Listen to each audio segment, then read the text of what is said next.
Capes on the Couch podcast is for entertainment purposes only. Dr. Issues is a psychiatrist, but he is not your psychiatrist and does not have knowledge of your individual situation. For any personal mental health concerns, please consult your own healthcare providers. For medical emergencies, please call 911 or the designated number in your area immediately. Remember that you are not alone and help is out there.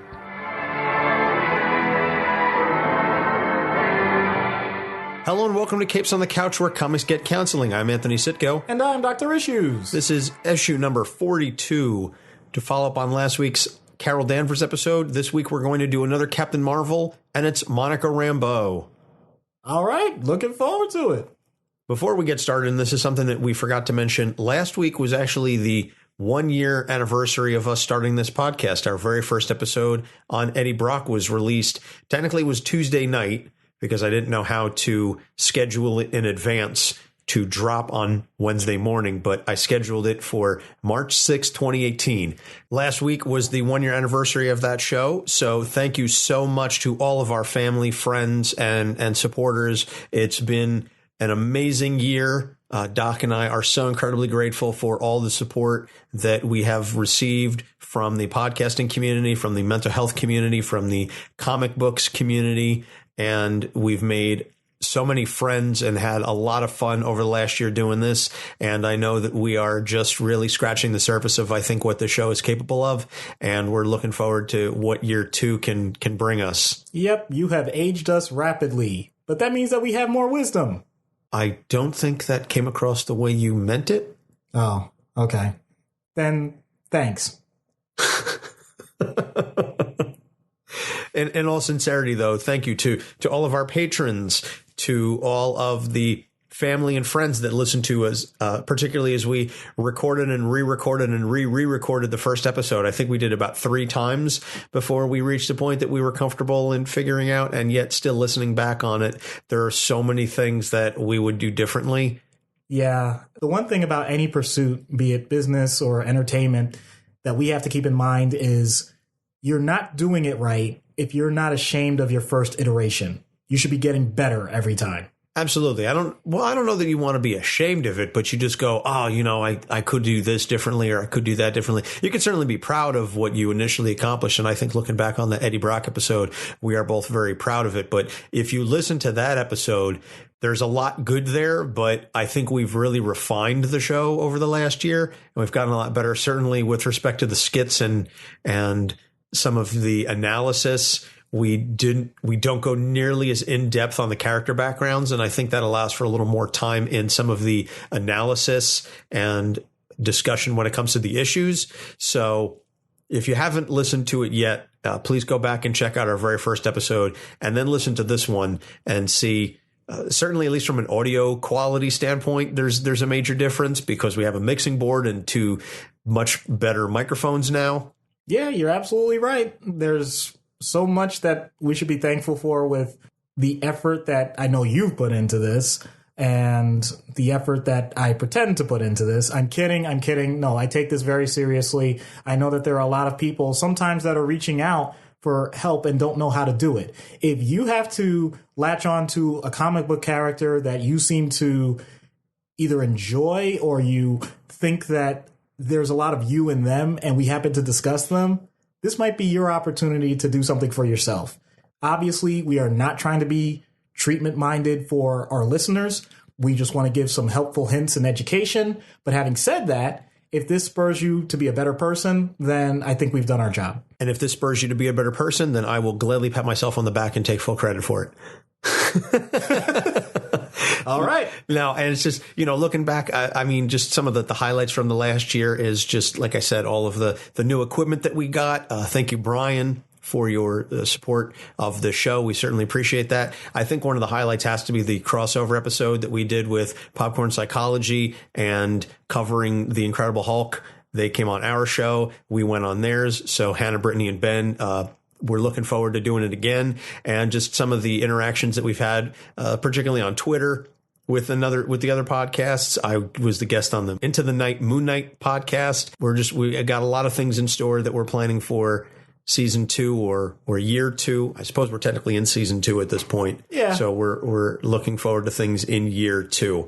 And one of the things that we're looking forward to is our first ever full guest voice on one of our skits. I know we technically had the collabo session with Popcorn Psych, but this is completely different. This is going to be the first skit this episode in which I take no part in it whatsoever. And very much looking forward to that. So tying into that, I want to give our shout out podcast recommendation of the week to the Lolita Gentry Project, which is run by Jeanne, who's going to be doing our guest voice this episode. And you can check all of that out at lolitatagentry.com. It's a podcast. It's like a mixed media experience going over a number of different things. Major thank you to Jeanne. You can follow her individually at P31 Mission on Twitter. And you can also, like I said, check out Lolita Gentry Project on Twitter and all the various social media forms. So we're very grateful to Jeanne, who's one of our biggest fans and supporters, and someone that, again, we would not have interacted with were it not for this podcast. Yep, absolutely grateful for it.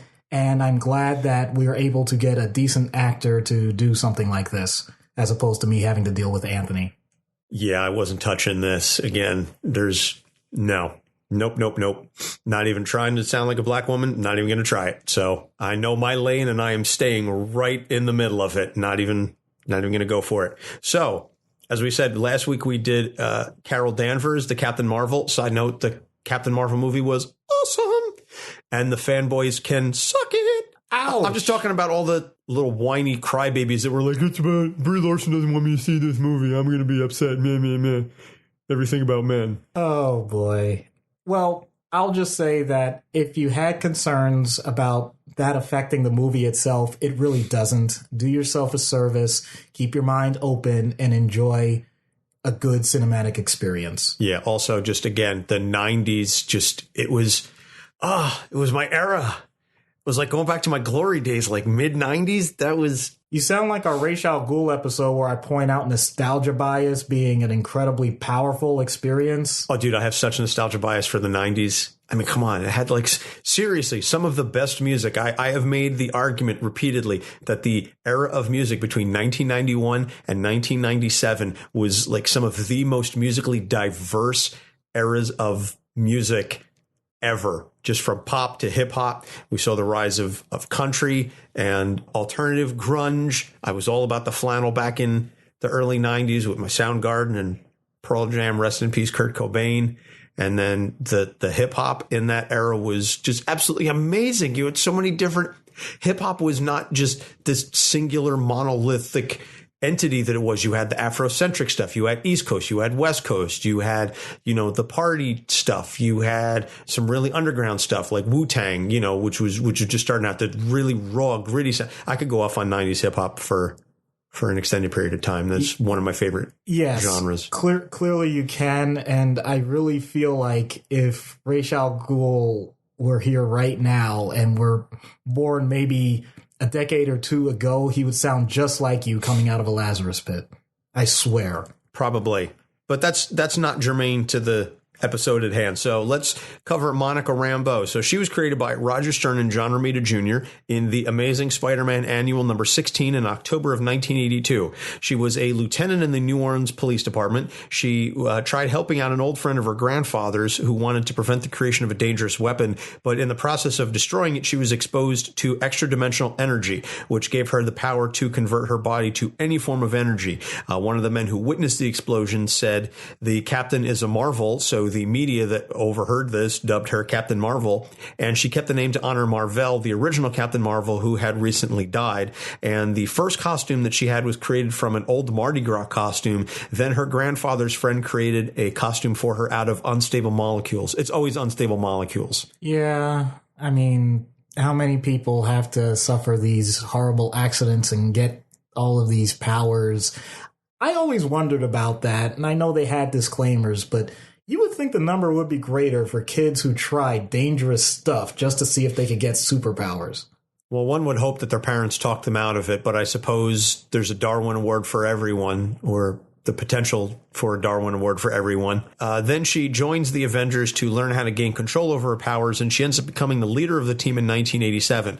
She then loses all of her powers after overexerting herself battling Marina, the wife of Namor the Submariner. So she retires briefly from superhero duties until she regains her strength and her powers. When Ghostbusters, the son of Mar-Vell, becomes a superhero in his own right, he decides to honor his father's legacy and calls himself Captain Mar-Vell. So he and Monica get into a little bit of an argument. So then she changes her name to Photon. She says, you know what? It was your dad. I'm going to honor that. I have no direct connection to Captain Mar-Vell.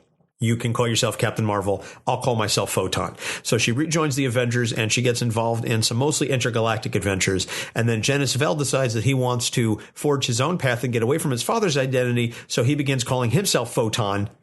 Which, like, come on, man, really?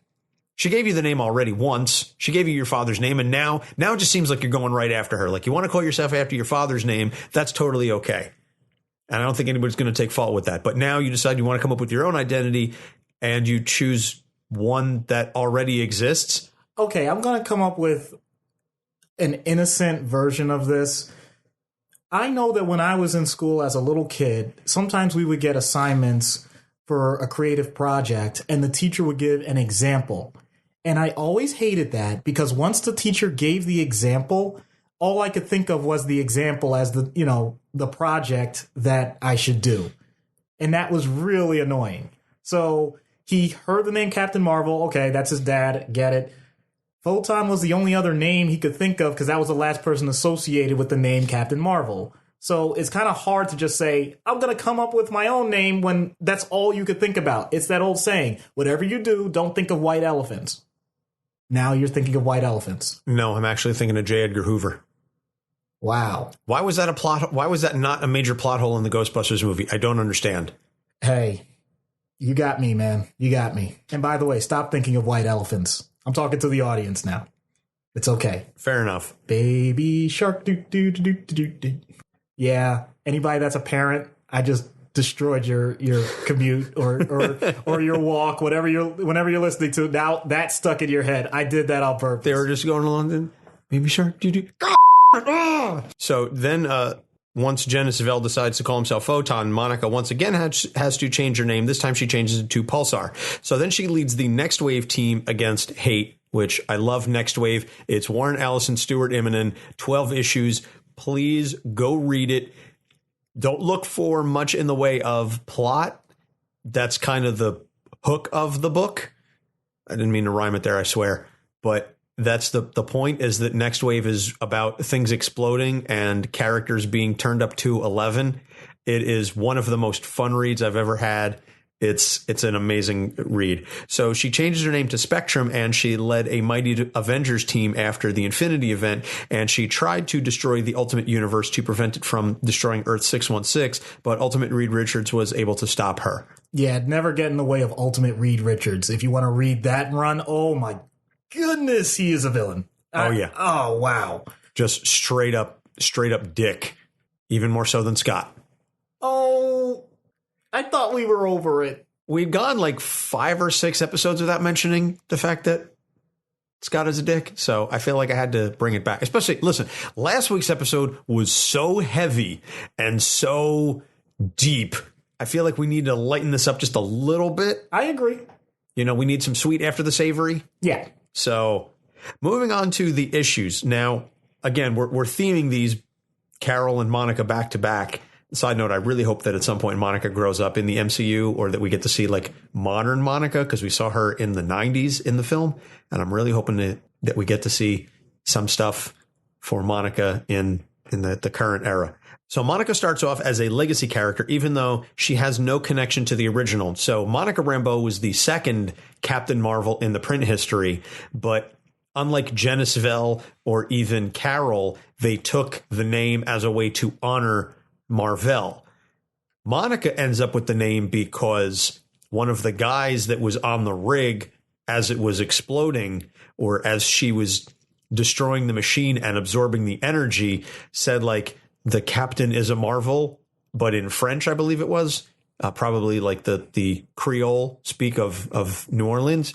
So the media heard this and goes, oh, Captain Mar-Vell. And the Thing even kind of confronts her about it. And he's like, well, yeah, I guess Marv's not really using it now. And there's probably another Thing out there somewhere. So, like, I guess sort of hanging a lampshade on the notion that legacy characters can change names. But it's interesting in a way that we don't often see legacy characters take on a name with no connection to the original character.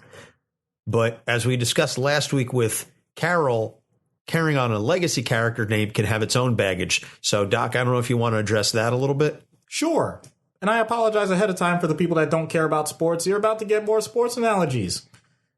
So there may have been this basketball player, Michael Jordan, I believe was his name. And Anthony is just giving me the ultimate look right now.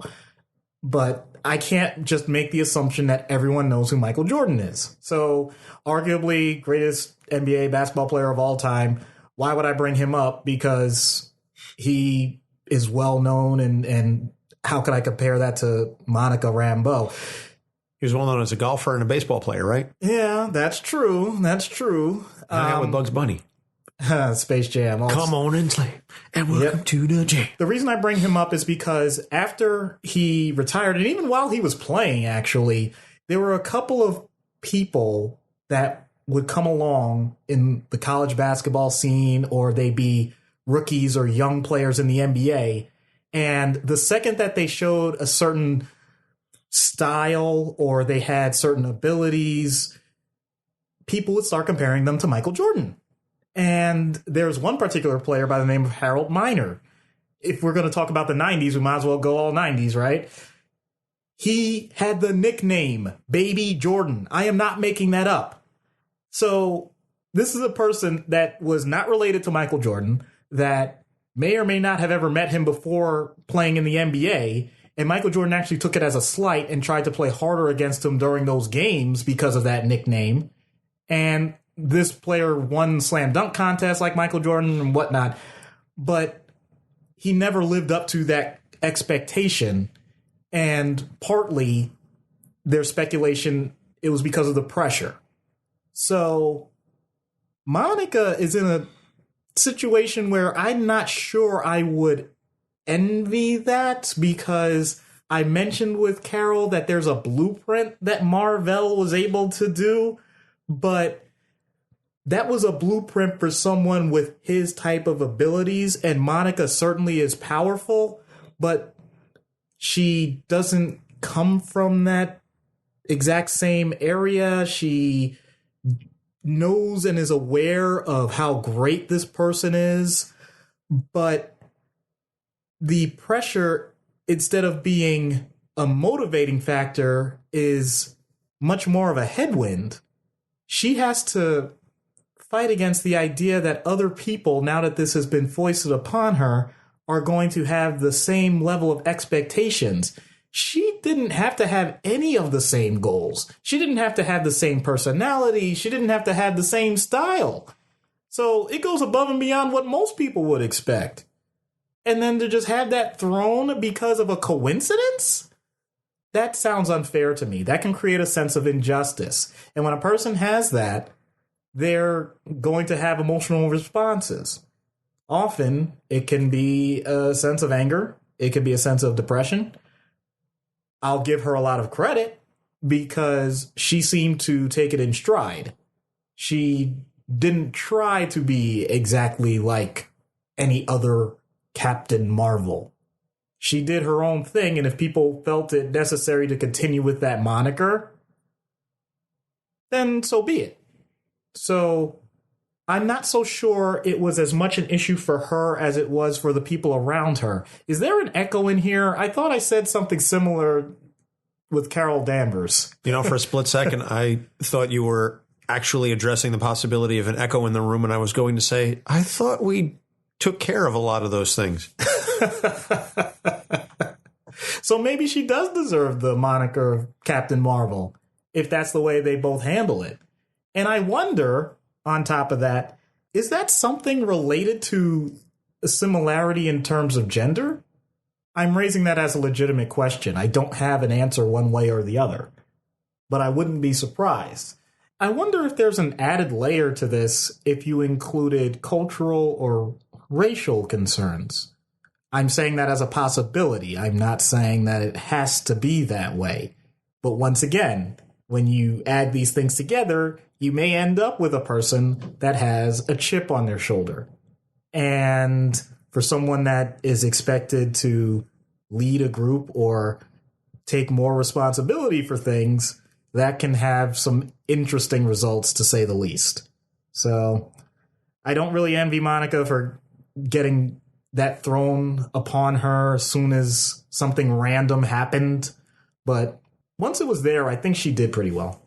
Oh, I think she did amazingly, all things considered. So the next thing that we see her deal with, this is particularly in the late 80s, is after she loses and then recovers her powers, she has some phobias about using her powers, particularly as they relate to underwater, because the way that she overexerted herself was that she spread herself thin to turn into many lightning bolts so that she could strike this giant Leviathan.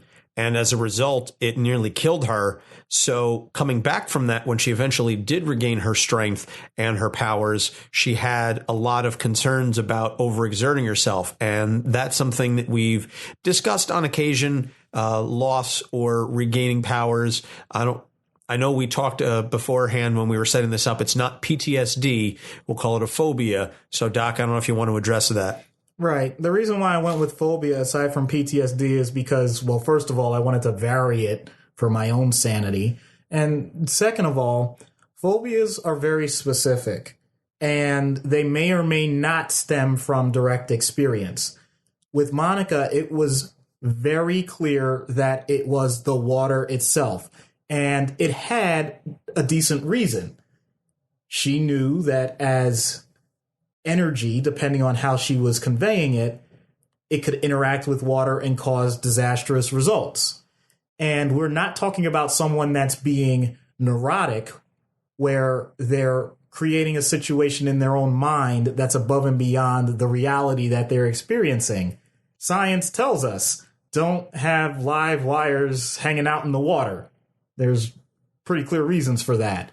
So when she gets into a situation where that's the only way she can get the result that she's looking for, she's taking knowledge that what I didn't want to happen in the first place is about to happen, and it's going to lead to a result that, although it may help save a lot of people, I'm going to have a direct negative consequence to myself.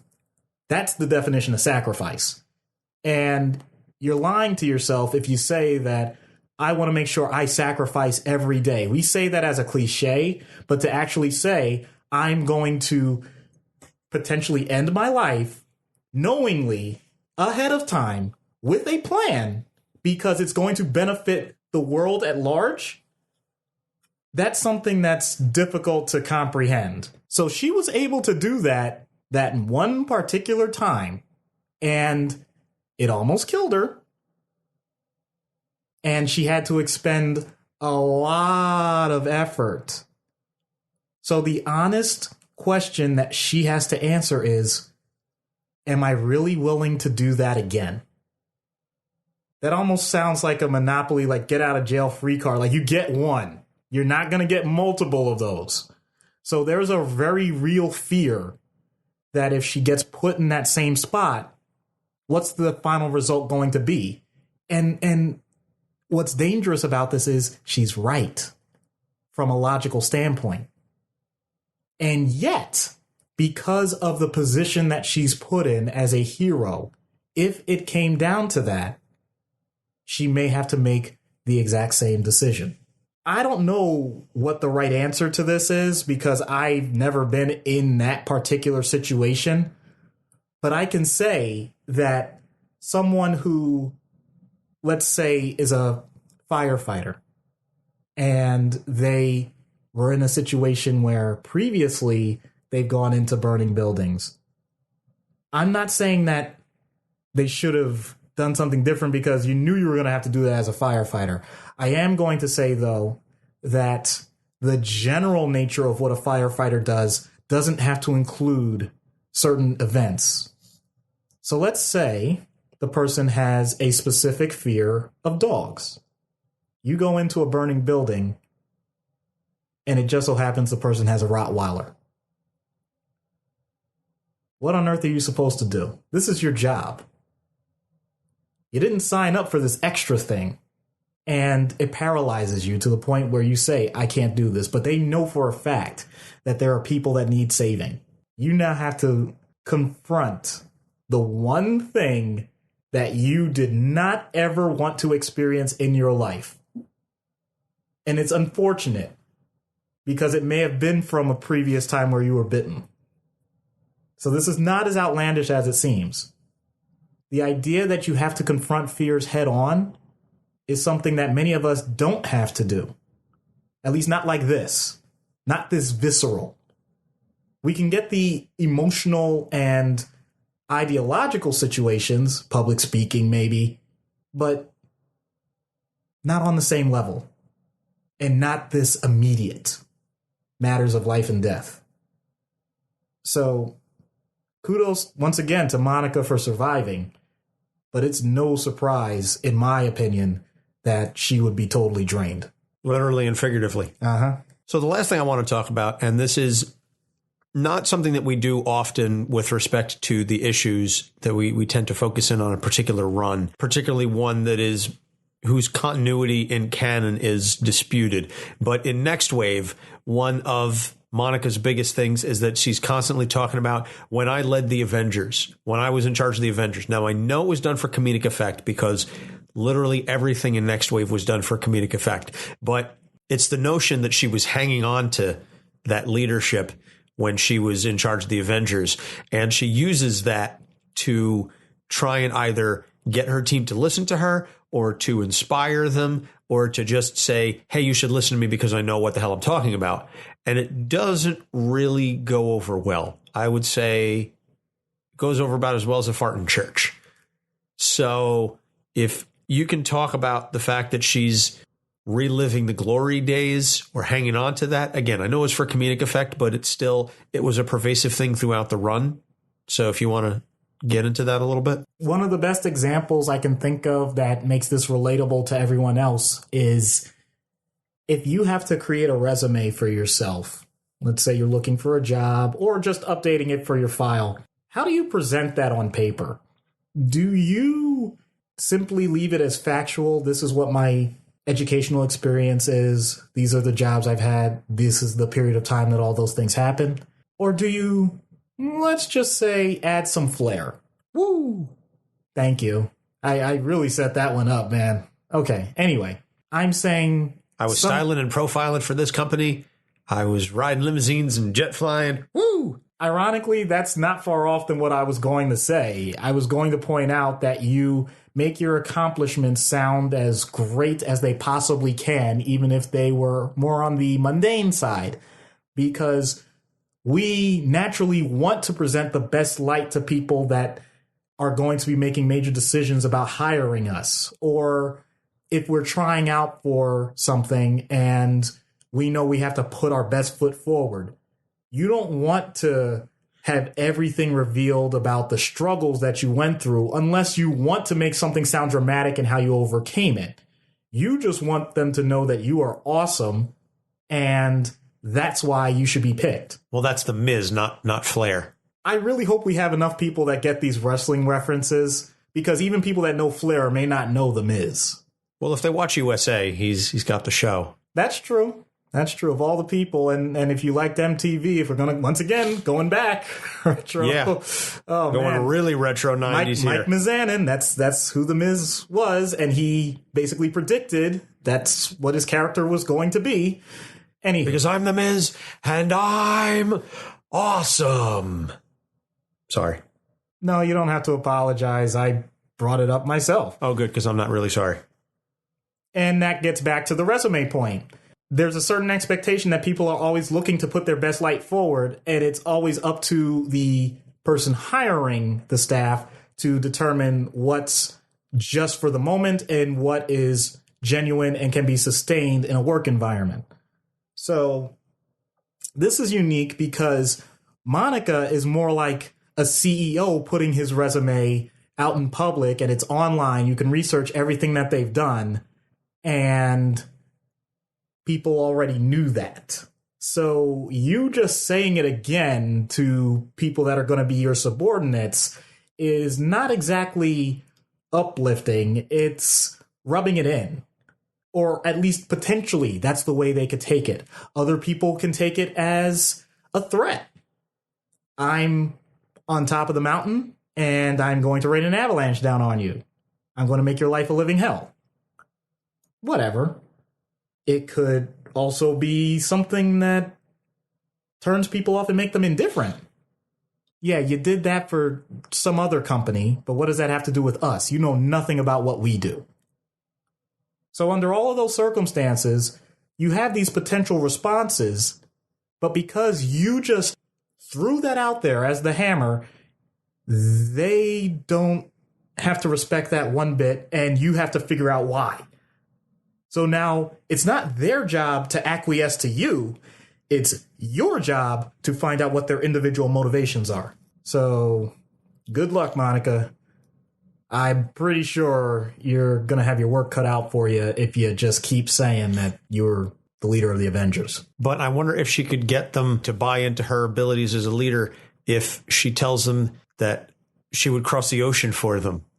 She would go and bring them the moon. Oh, my goodness. She could be their hero, their strength, everything they need. Wow. Yeah.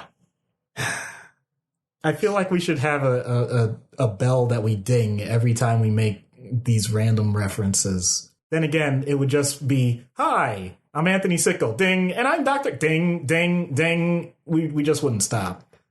Yeah. So moving into treatment in universe, I want to talk about what Monica can do to help become a better version of herself. Because much like Carol last week, there's not a whole lot of issues that Monica has, or at least certainly not anything terrible.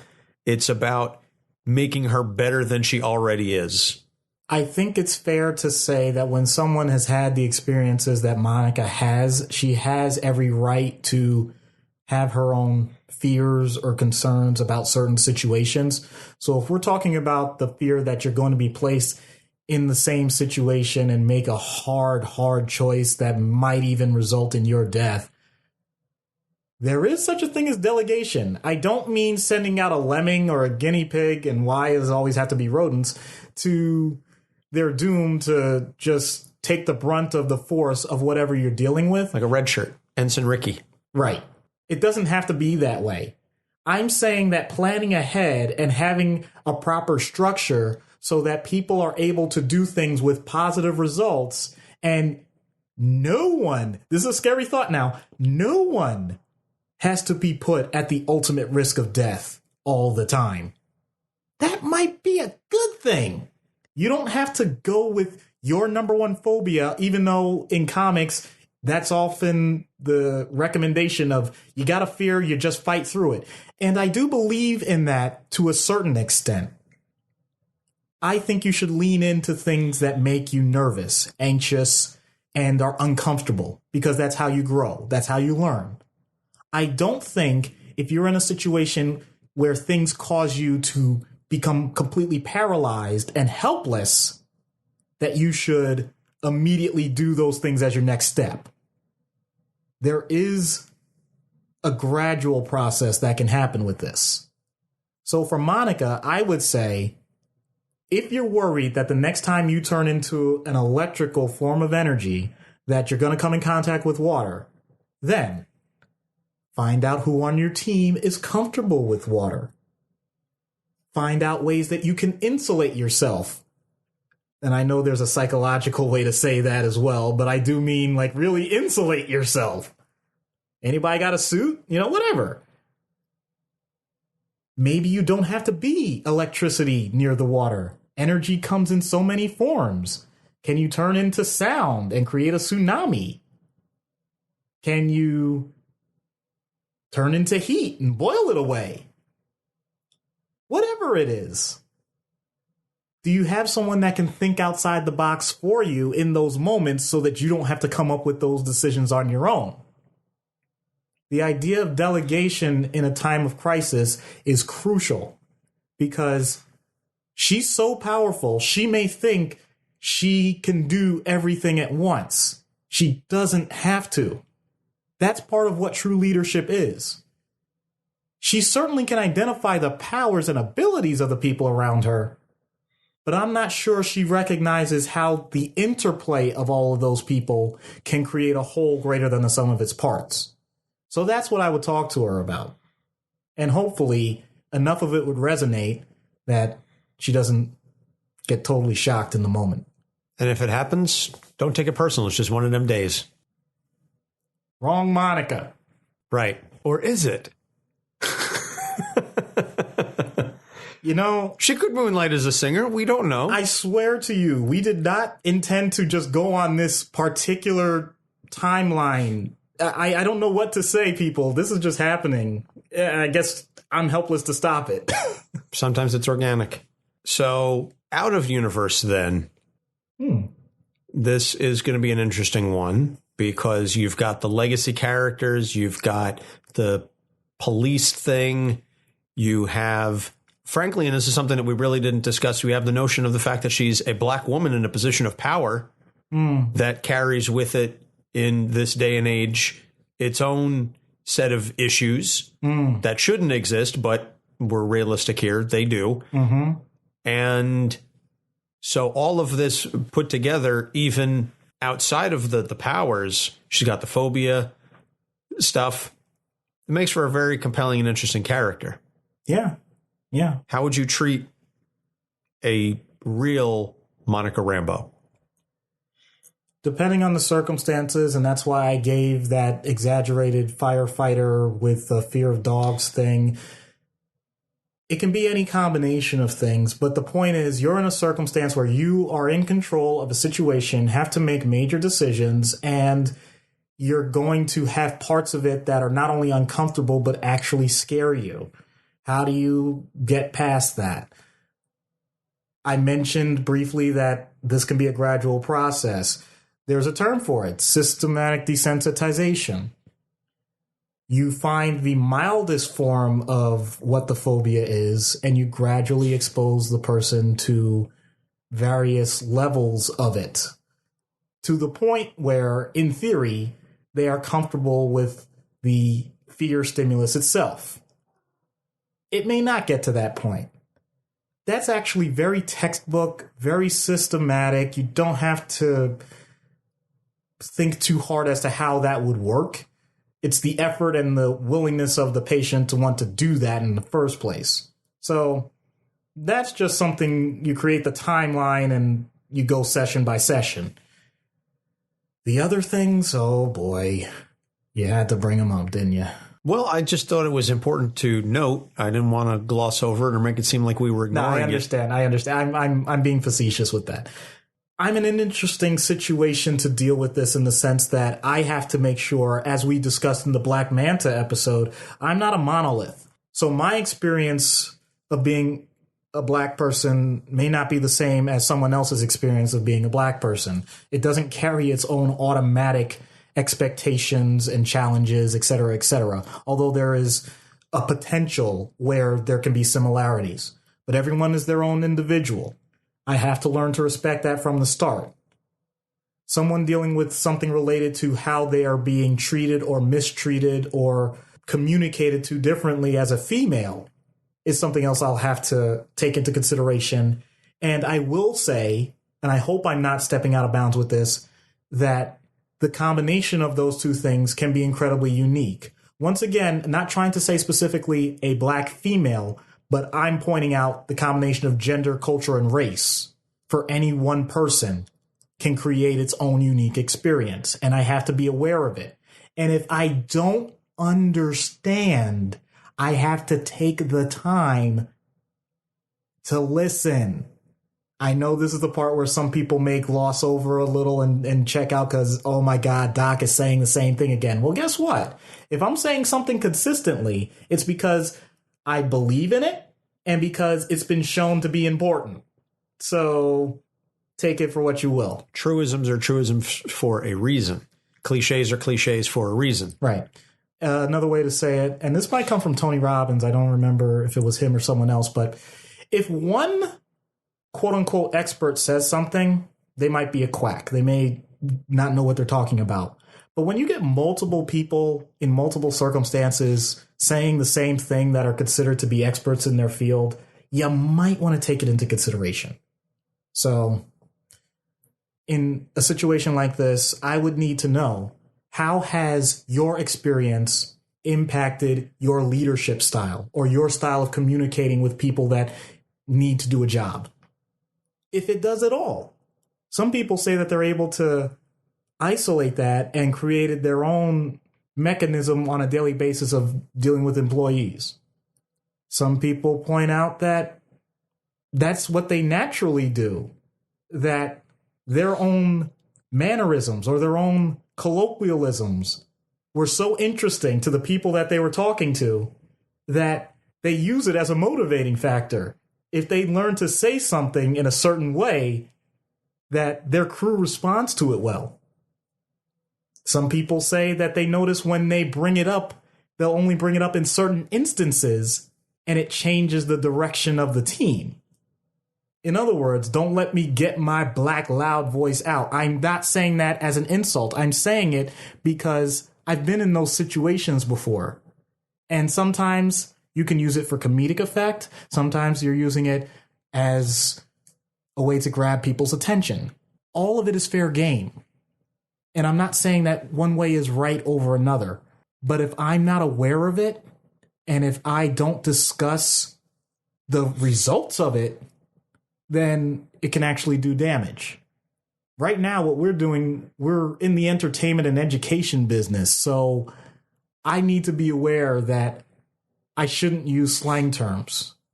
I'm making this very real for everybody here, because there is a certain way that I can talk that I don't usually talk that may sound insulting to people. It may sound like I'm mocking other people, but that wouldn't have been the goal. It would have been to get laughs. If I were with a certain group of friends, I know what I can say and have them have difficulty breathing because they're laughing so hard. Yeah. And yet, I know I can't do that in an office setting. I know I can't do that even if I were to walk out of this studio right now. It's code switching. You got it. And I recognize that people have to do that at varying levels depending on what's going on in their life. So I need to find out how often they're doing it, what circumstances they're doing it, and challenge them if I happen to notice that it may not be the appropriate time. That is an incredibly fine line to walk. And oh, no doubt. The idea that I would be doing this with someone in such a position of power, if they have a lot of other responsibilities, I have to be careful about the timing of even bringing it up, because either they're not willing to hear it, or I made the mistake and misinterpreted. So sometimes you got to figure out if you're speaking the same language. And as a therapist, as a psychiatrist, I like to think I get it right, I'll say 80% of the time. And that may sound like a low number. My point is, I'm willing to learn the interpretation of the other 20%, as long as the other person's willing to do the same. Well, a lot of it is give and take, and especially in the nature of what it is that you do, it really has to be a relationship. And so you have to learn how to speak to the other person.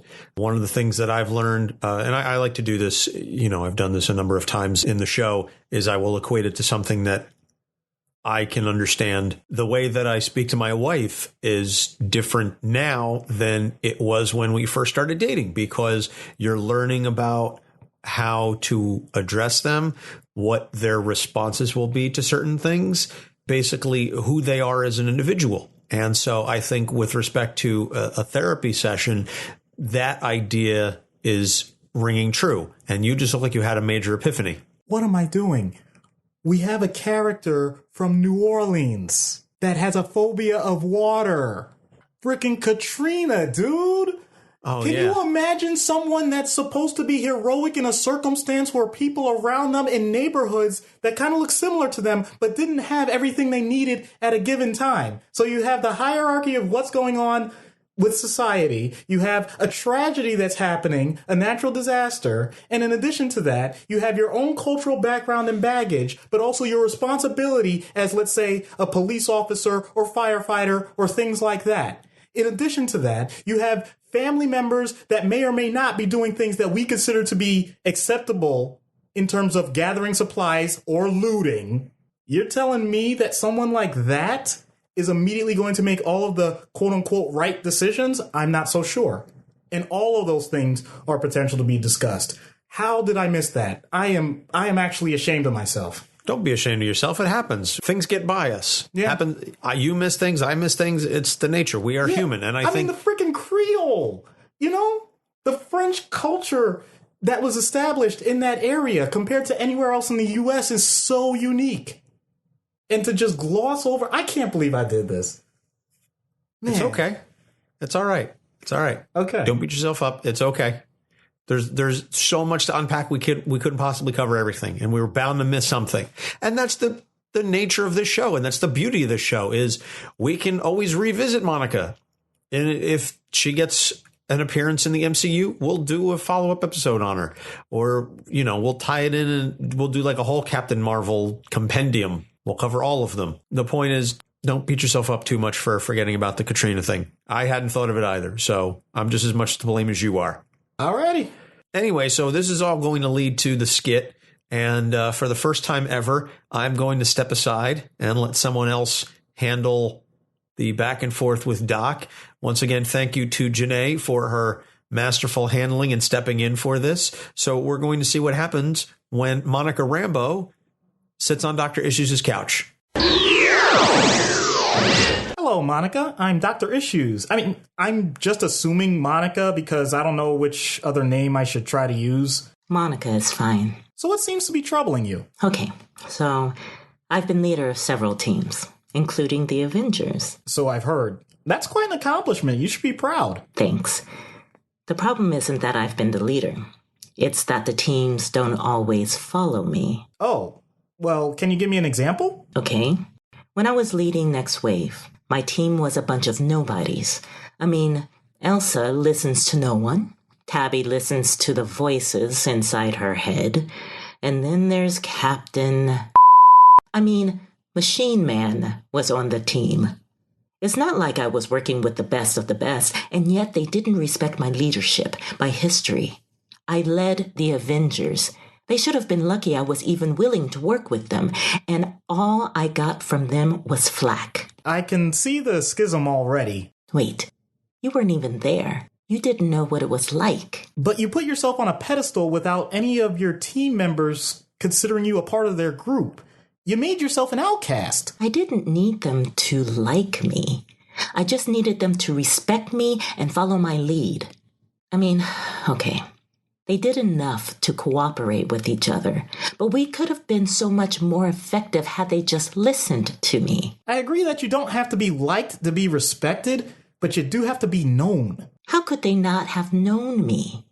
I was Photon. I was Captain Marvel. Again, I was the leader of the f***ing Avengers. And that's wonderful.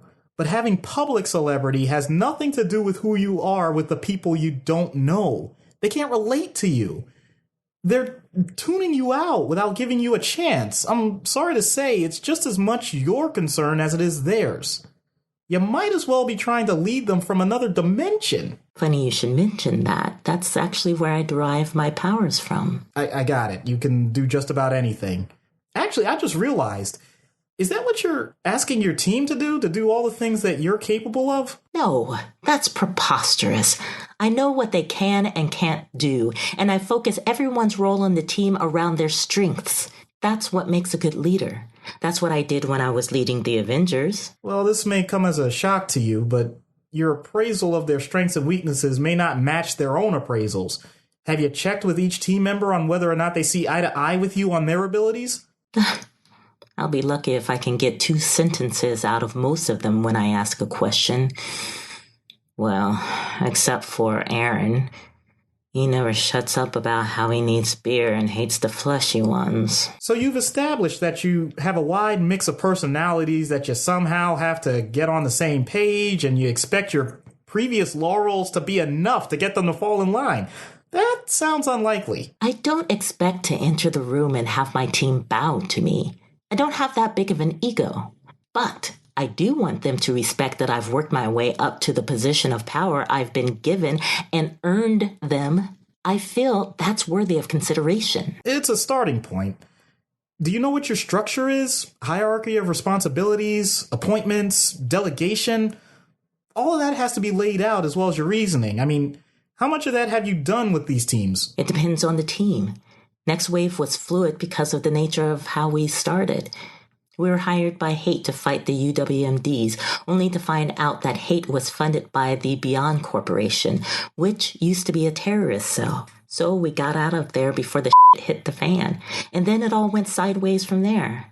The Avengers had more structure. There were bylaws, ID cards, the whole nine. So it really varies based on which team you're asking about. Plus, the fact is that we're saving the world. So it makes it hard to beat up bad guys when you're squabbling about parliamentary procedures. No one cares about Robert's rules when you're squaring off with a giant dragon in purple underpants looking to destroy a town. Leading an organization doesn't have to be an all or nothing process. If you've had success with one style, take the single most applicable technique and bring it to the next iteration. That way others will see quick success and be more likely to buy in. So, no, I don't think ID cards would be necessary, but starting to create a hierarchy about who attacks the head versus who attacks the tail when battling a dragon in a purple underpants, that's pretty helpful. Luckily, the dragon thing was just one time. Oh, I certainly hope it was just one time. I shudder to think about dealing with that thing again. But that's just it. You may not be dealing with that dragon again, but there'll be other enemies, other groups of enemies. You don't have to wait for the next problem to arise to have a similar structure ahead of time. Okay, do you train as a group? Do you review mission successes or failures? What do you do? Again, it depends on the group. Avengers reviewed everything, trained all the time. Next Wave was seat of the pants. Well, based on your previous experiences, what do you anticipate your next leadership role to be? I honestly don't know. It kind of makes me wish I was back on the force. At least there I knew where I stood, even if I was being held back unfairly. But we all wore the same uniform and knew what to do. Yeah, uncertainty can be quite a pain, especially when you're just as uncertain as everyone else. So how do you translate that to your teammates when they feel that way? Now, I don't want to give them any more reasons to question my judgment and leadership than they already do. I think you have it backwards. They think you don't acknowledge what they're going through, even though that may be the common bond amongst all of you. If you start with the insecurities and give them the example of how you push through, it would give the opportunity for them to respect you even more. I never thought of it that way. I'm not surprised. Your background really didn't allow you to. Like you said, you knew why everyone was acting the way they were from the police force, and you didn't need to get into the details of their goals. That framework was thrown away a long time ago, and it's impressive that you've come so far without it. But you need to confront it before you spread yourself too thin. Again.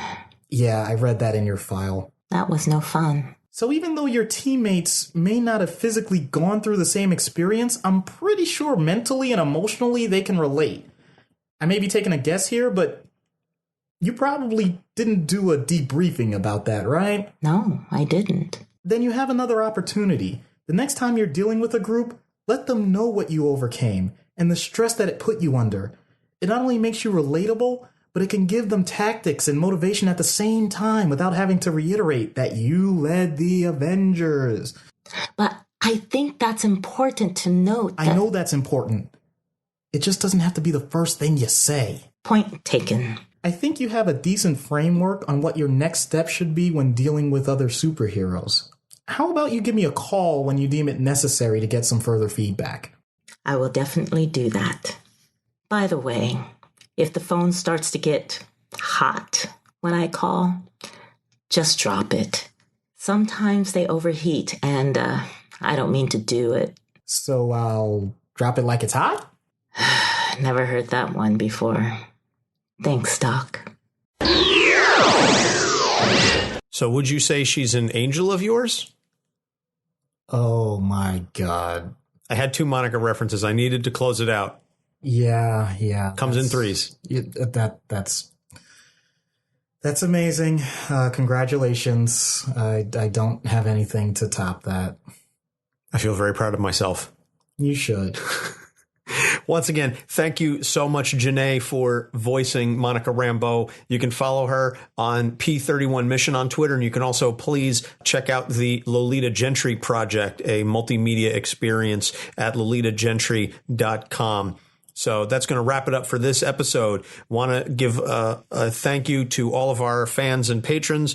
And please, you can find us on our website at capesonthecouch.live. You can check us out on all of the social media, Facebook, Twitter, Instagram, at Capes on the Couch. You can subscribe to our Patreon at patreon.com/capesonthecouch at the $1, $3, $5, and $10 levels. So major shout out and thank you to all of our patrons for continuing to support this show. We are that much closer to reaching our $50 a month goal. And once we do that, we will begin live streaming all of our recording episodes and taking some comments and such from the fans while we record. So that's going to wrap it up for this episode, our back-to-back Captain Marvels. Next week, we cover the monocle, Sir Reginald Hargreaves from the Umbrella Academy, which you can watch now on Netflix.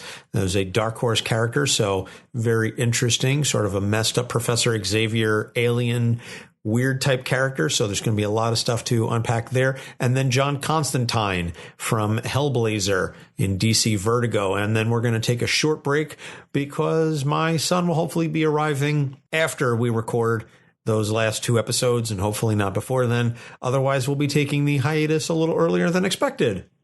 It's really not up to myself or my wife at this point. It's really now we're operating on his schedule. Yeah, I have the strange feeling that it's not going to all go according to plan because that's just the way kids are. Oh, I'm fully aware of that. My wife is fully aware of that. She's easier to deal with rolling with the punches. I am trying to plan for every eventuality, which is making me lose what little of my hair I have left. Really? So, I didn't notice. Oh, just go blow it out your ass. That's the second time you've said that in a relatively short period of time. So on that note, Doc, anything else you want to add constructively? I just want to say thank you to everyone that recognizes when we deal with heavy issues, we try and keep things a little lighter from time to time. But no matter what, we want people to have fun, learn, and just be the best person you can. Truth. So for Doc Issues and Jeanne, I'm Anthony Sitko. Thank you so much for listening. We will see you next week. Capes on the Couch podcast is for entertainment purposes only. Dr. Issues is a psychiatrist, but he is not your psychiatrist and does not have knowledge of your individual situation. For any personal mental health concerns, please consult your own healthcare providers. For medical emergencies, please call 911 or the designated number in your area immediately. Remember that you are not alone and help is out there.